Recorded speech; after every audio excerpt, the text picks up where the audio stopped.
started feeling unwell at the beginning of 2019, and I was overseas sourcing stone for a really large project. And along the way, the person I was traveling with who was doing the project said, "Oh, you sort of not yourself, like you're always getting bloated and feeling unwell." And got back and then had a few health checks, and I was 47 then. Sort of wasn't really listening to my body and paying attention, but I knew I was working hard all the time, like always giving 100%, and just finally sort of took the step back and said, I really need to look after myself, and got myself checked in October 2019.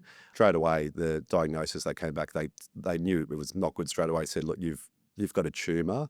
A couple of days later, I met with the surgeon and he said, look, it's quite aggressive bowel cancer. That was beginning of November then. And I said, oh, so what's the process? And he said, like, we need to operate, we need to remove it and maybe a section of your bowel.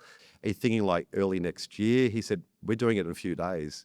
So it was like that moment where everything sort of stops and slows down going, I got a family, I got a job, what happens if I'm not here? Fortunately for me, and it's a good outcome that I did have the operation straight away. And if they didn't do it then, it would have been worse because they did find there was more than they expected. They removed, I think, around 300 mil of my bowel. The surgeon always said he's a glorified plumber because he just rearranges everything and moves it. It was definitely a real pivotal moment to stop and look after myself and the people important in my life. And if you're not well, you can't help others.